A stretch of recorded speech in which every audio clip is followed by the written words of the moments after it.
Yo yo yo! Salut les turfeuses! Salut les turfeurs! Bienvenue pour un nouveau pronostic de Benoît Requin! Merci pour vos likes, pour vos commentaires. N'hésitez pas à vous abonner pour recevoir tous mes pronostics tous les jours.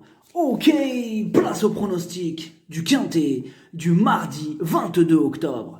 Direction Deauville pour le Grand Prix de la piste fibrée.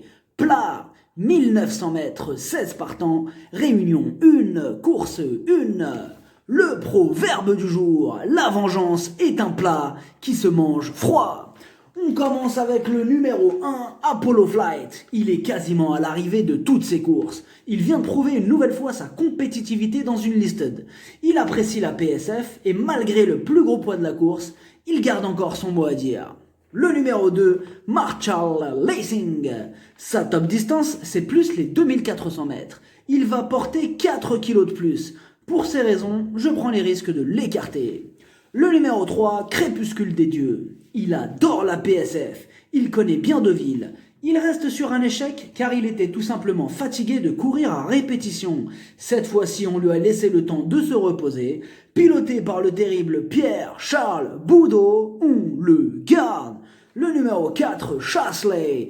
Il est dans une forme olympique. Il est archi régulier. Il affectionne la PSF et cette distance. Et avec ses œillères traditionnelles, il est redoutable. Énorme, oui!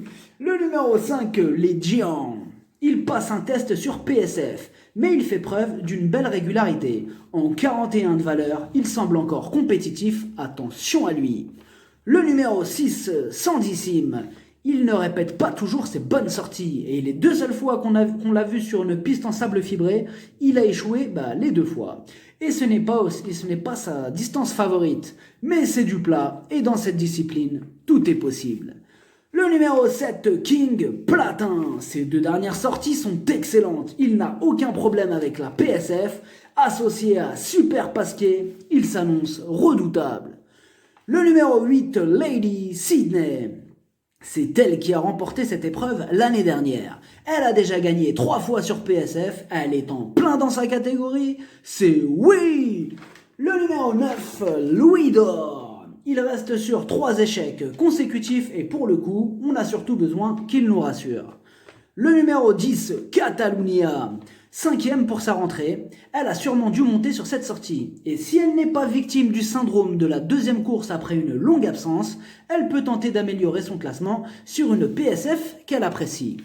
Le numéro 11, Allez Henry. Il vient de gagner au niveau réclamé et il se retrouve à une valeur qui lui a permis de gagner dans ce type de lot. Grosse méfiance. Le numéro 12, Amir Van. Il reste sur 2 échecs, mais il est sur la montante. Son entraîneur trouve qu'il a même atteint la bonne carburation. Lui aussi apprécie la PSF, surprise possible. Le numéro 13, Walid. Il n'a plus à faire ses preuves à ce niveau de compétition. Mais la régularité ne fait pas partie de ses qualités. Et comme d'habitude, avec lui, ce sera quitte ou double. Le numéro 14, El Magnifico. Ses 3 dernières sorties, 3 échecs. Il aime ce parcours, mais ses derniers résultats n'incitent pas à la confiance. Le numéro 15, Gold Lake. Il est plus efficace sur des distances plus courtes. Et il a été pénalisé de 3 kilos. Sans en faire une impossibilité, il y a d'autres chevaux qui passeront en priorité. Le numéro 16, Reezy Shop. Il apprécie ce parcours, mais il reste sur un échec radical. En revanche, il va tenter de profiter de son petit poids pour jouer les troubles fêtes. Le pronostic, ça donne 4, 3, 7, 8, As, 11, 13, 12, cheval de complément le 5, si jamais il y a un autre nom partant et ça peut arriver, le 10. Merci d'avoir suivi cette vidéo. N'hésitez pas à vous abonner pour recevoir tous mes pronostics tous les jours. Les jeux d'argent sont dangereux, à consommer avec modération. Bonne chance, chopez-le moi! Ciao!